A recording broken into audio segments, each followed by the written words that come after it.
Alors, pour ceux qui n'ont pas suivi, qui n'ont pas l'habitude de travailler avec mes tutos, donc mes cours en ligne, bah moi je travaille avec de la façon suivante. Donc à gauche, j'ai le grand jeu d'outils. En haut, ici, j'ai la barre d'outils standard. Ici, on a les vues, les styles. Là, on a les composants dynamiques. Alors ça, je vais l'enlever puisque je l'ai utilisé il n'y a pas longtemps, mais on n'en a pas besoin. Le bac à sable, je vais l'enlever aussi. Et les plans de section, bon, je l'afficherai peut-être un petit peu plus tard. Diffusion, bon, non plus, on ne va pas l'utiliser pour l'instant.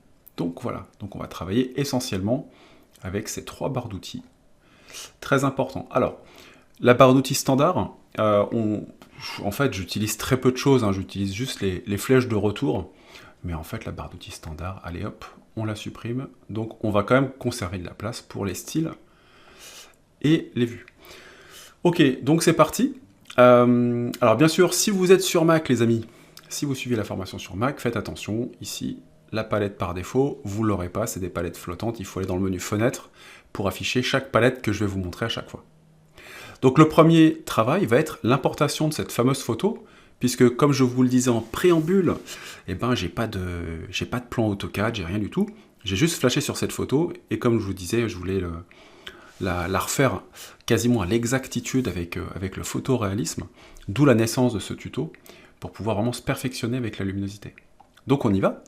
Pour importer une photo, surtout celle-ci qui va être de face, et ben très facile, on passe en vue ici avant, la vue de face, et caméra, projection parallèle. Avec M comme déplacer, clac, on déplace le personnage principal, Heather, et on va venir accrocher l'image en importation ici au point d'origine de tous les axes, fichier importé. Pourquoi je fais ça? Tout bêtement parce que ça permet d'avoir l'objet à 0. Donc je vais dans mes sources, et ici je prends la capture d'écran, et attention, super important, cliquez bien sur image pour ne pas vous faire avoir. Importation, et là je vais positionner au point d'origine mon image, un clic, là je l'étire. Alors ce qui est sympa, c'est d'avoir le personnage à côté, là, hop, ici, Heather, qui va me permettre d'avoir à peu près un ordre d'échelle. Évidemment, si vous étirez trop, ça ne veut rien dire, il faudra, quoi qu'il arrive, redimensionner votre photo. Donc allez hop, on clique ici. On ne se prend pas trop la tête parce que de toute façon, on va être amené à remesurer et à anticiper par rapport à la photo.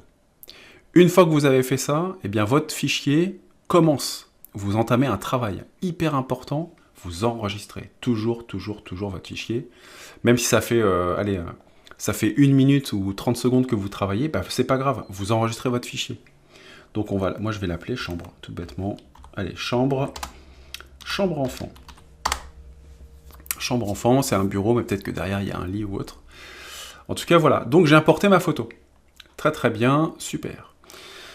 Donc cette photo, à partir de cette photo, comme je vous disais, on va évaluer les distances, les hauteurs, malgré que cette photo soit en perspective. Et ouais, elle n'est pas en vue de face. Ce qui fait que ce qui va m'intéresser moi dans cette photo, eh bien, ça va être surtout ce plan-là, le mur ici, d'accord, qui est avant la niche du bureau. Sur ce mur, on a pas mal d'informations. On a ici notamment, vous voyez, un point ici qui indique la hauteur du bureau. Ici, j'ai un point indiquant le point 0 de mon mur. Là, j'ai la hauteur de ma plinthe. Donc en fait, on va travailler là-dessus. Donc je garde cette photo. Je peux éventuellement aller déplacer mon personnage Heather, hop, la mettre un peu plus proche, qui ne veut pas se séparer de son chat. Voilà, et on va pouvoir continuer là-dessus. Donc dans l'étape suivante, oui, là il n'y a pas tellement d'énorme travail, mais dans l'étape suivante, ce qu'on va faire, c'est qu'on va placer des guides. Et on va remettre à l'échelle cette photo en fonction de certaines mesures qui sont réalistes.